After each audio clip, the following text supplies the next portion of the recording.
Brownie was playing the theater organ when the Paramount opened in Charlottesville on Thanksgiving 1931.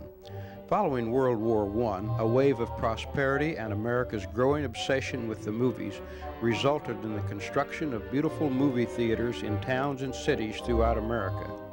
These beautiful theaters, called movie palaces, were entertainment showplaces.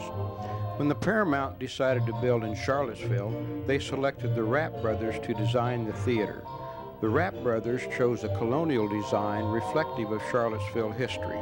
The former site of the Martin Hardware Building, which had been destroyed by fire, was chosen for the Paramount Theater.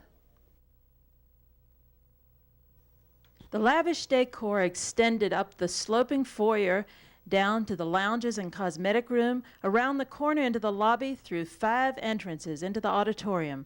The stage with its wide proscenium was used for live shows. You could put a screen on rollers, and there would have been no difficulty in the 30s of having the small screen and just roll it back against the back wall.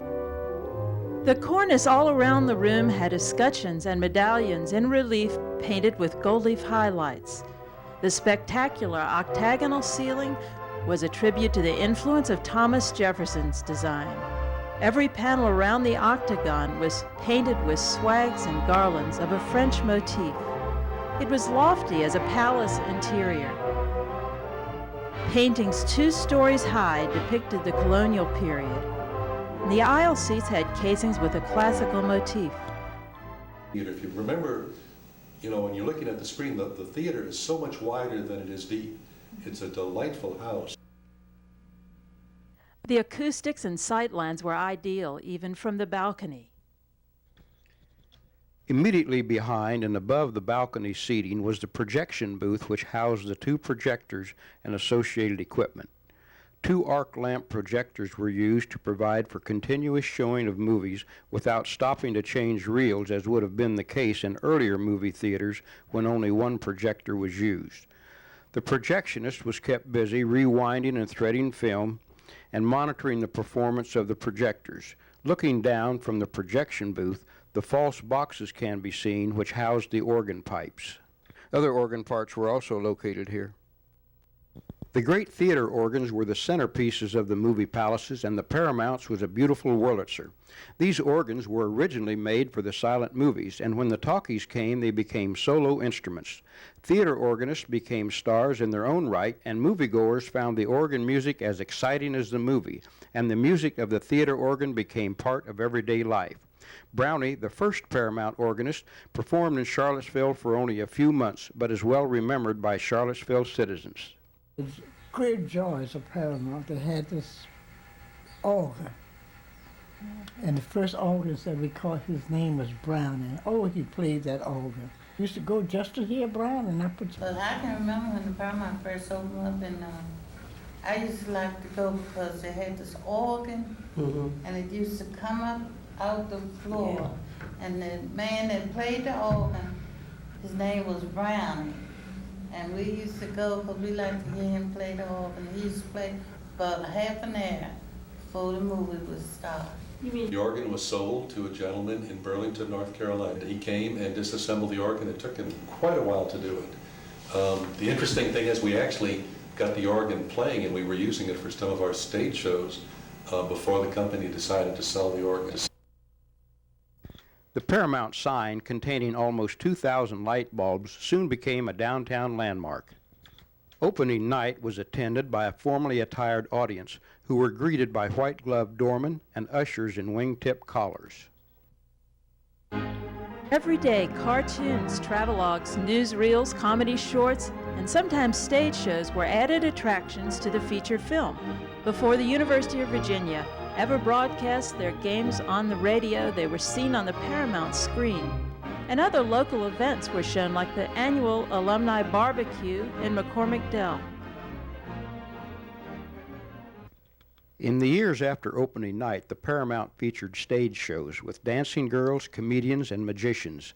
A Charlottesville resident, one of the first doormen at the Paramount, remembers the dancing girls as some of the freshest girls ever seen in Charlottesville.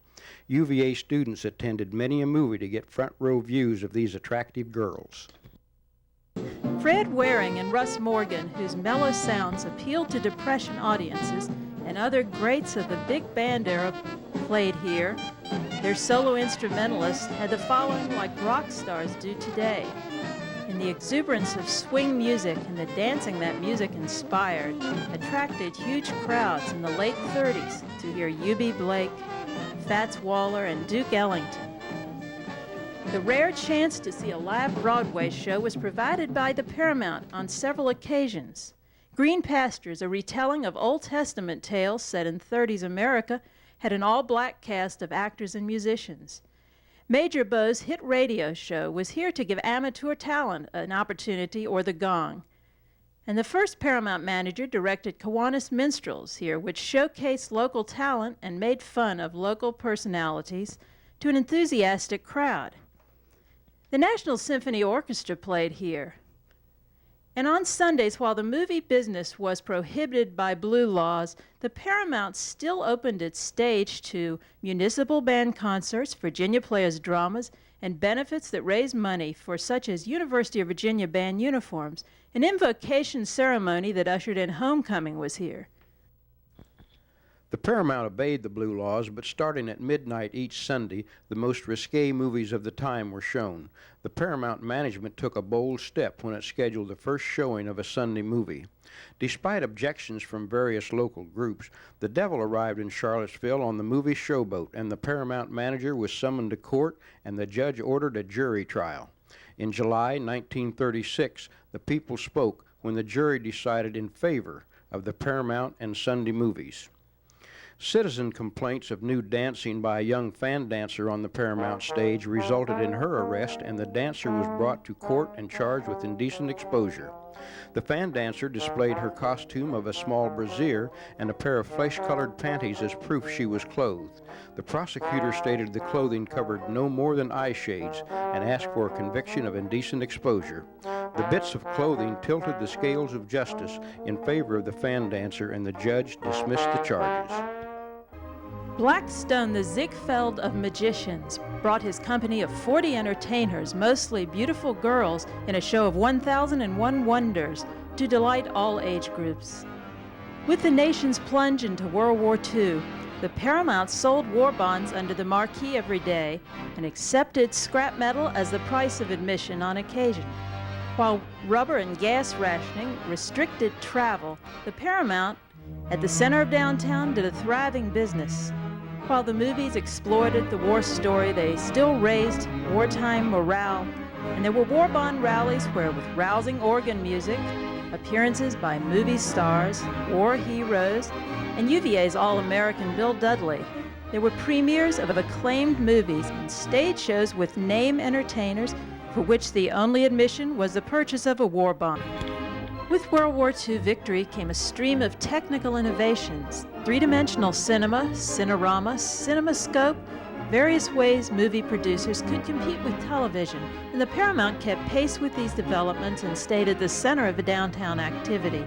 There were kids shows in the summer, and festivals promoting downtown had rallies at the Paramount Theater.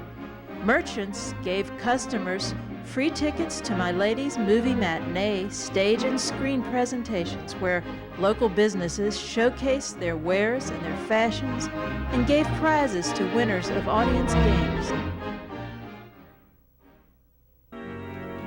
Midnight ghost shows were live entertainment popular with teenagers from the 30s into the 70s. A magician on stage created illusions enhanced by luminous paint. Robert Spencer remembers.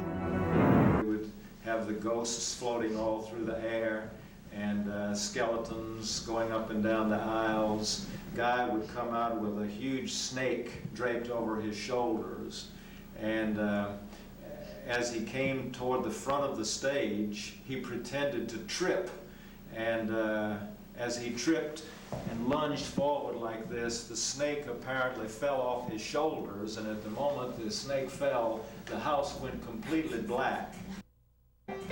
Teenagers, the main audience for 1960s movies, could talk to their favorite DJ while they waited in line at the Paramount.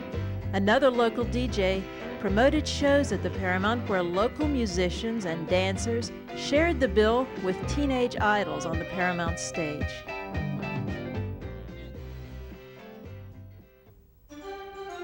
In 1968, the Dogwood Pageant and Variety Show were here with the amazing Kirkwood as performing master of ceremonies who introduced the acts and crowned the beauty queen. First-run movies still drew large crowds of well-attired patrons through the 60s, but the movement into the suburbs and competition from multi-screen movie houses proved too much finally, and in June of 1974, the Paramount closed.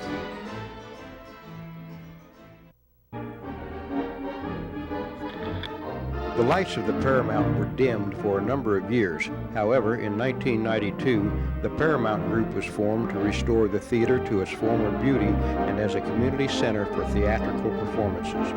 The Paramount Group has moved steadily towards its goal and has accomplished the initial steps of restoration. Volunteers are actively recruited to assist in the restoration of this fine old theater.